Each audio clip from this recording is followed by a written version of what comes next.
मुअज़्ज़ज़ सामीन ग्रामी कदर, नबी करीम सल्लल्लाहु अलैहि वसल्लम ने इरशाद फरमाया, कुरान पाक की एक 30 आयतों की सूरत है, जो बंदा रात सोने से पहले उसको अपनी आदत का हिस्सा बना लेता है, रात सोने से पहले उसको पढ़ लेता है, और इसके अंदर भी वसअत मौजूद है। एक बंदे की आदत है, रूटीन है कि वो रात सोने से पहले पढ़ता है, और किसी दिन उसको नींद जल्दी आ गई, वो पहले पढ़ ले। ये बात ज़रूरी नहीं कि बस सोने से मुत्तसिल पढ़ना है, यानी उसने उस रात में एक मरतबा उसको पढ़ना है। टाइम टेबल और शेड्यूल बंदा अपनी मर्जी से बना सकता है। वो पढ़ने से फ़ायदा क्या होगा? फ़ायदा ये है कि इस अकेली सूरत को पढ़ लेने से बाद ऐसे फ़ज़ाइल इंसान के मुकद्दर में आ जाते हैं जो बिल अमूम शुहदा के मुकद्दर में आते हैं। आपको पता है अज़ाब कब्र से बचने का सबसे आसान रास्ता क्या है? जिहाद फी सबीलिल्लाह, कि बंदा अल्लाह रब्बुल इज़्ज़त की बारगाह में जिहाद करता हुआ शहीद हो जाए। और लोग जिहाद बिल अमूम इसी गर्ज़ो गायत की वजह से करते हैं कि अल्लाह की बारगाह में हम जिहाद करेंगे, खून का पहला कतरा भी ज़मीन पे गिरेगा, अल्लाह रब्बुल इज़्ज़त सारी ख़ताओं को माफ़ करके रूह को अपने पास बुला लेंगे, अज़ाब कब्र से महफूज हो जाएंगे। अब एक बंदा शहीद तो नहीं हो सका, या जिहाद पे तो नहीं जा सका, या बुज़दल है। और ये बात याद रखिए कि मोमिन बुज़दल हो सकता है, हर बंदे का ईमान ऐसा नहीं होता।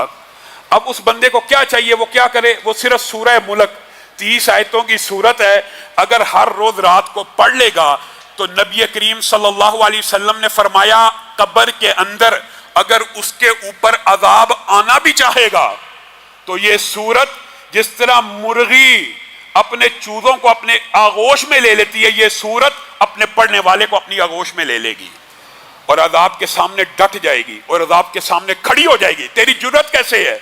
इस बंदे को हाथ लगाता है जिसने पूरी जिंदगी एक दिन मेरा नागा नहीं किया। और मैं आपको एक वाकया बतलाता हूं, मुस्तनद और सिका वाकया। डॉक्टर ने, बाद लोग जिनकी आदत पुख्ता होती है ना सूरह मुल्क पढ़ने की, याद भी ना हो, याद भी नहीं है, डॉक्टर ने हमें यह बात बतलाई है कि कई मरतबा नज़ा के आलम में हमने ऐसे बंदे की जुबान से जो कोमे के अंदर मौजूद है सूरत मुल्क की तिलावत जारी होते हुए देखी है। हालांकि वो हाफिज भी नहीं था, लेकिन अल्लाह ताला को भी बंदे के ऊपर रहम आ जाता है।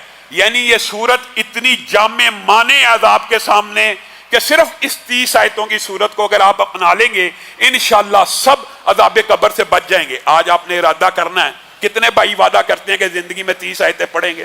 भाइयों 30 आयतें पढ़ना क्या मुश्किल है। आज के बाद सूरह मुल्क की तिलावत अपनी जिंदगी में जारी कीजिए। और रसूलुल्लाह सल्लल्लाहु अलैहि वसल्लम इसके साथ एक और सूरत भी पढ़ा करते थे, अलिफ लाम मीम सजदा की। और रसूलुल्लाह की जिंदगी में कोई रात ऐसी नहीं आई कि रसूलुल्लाह ने इन दोनों सूरतों के बगैर रात को बसर किया हो। और मेरे भाइयों बहुत से सवालात असर की नशिस्त में भी हुए, उनमें से बाज़ का जवाब मैं देता हूँ। लोग बहुत से मसाइल के बारे में बहुत सी आयतें पूछते हैं।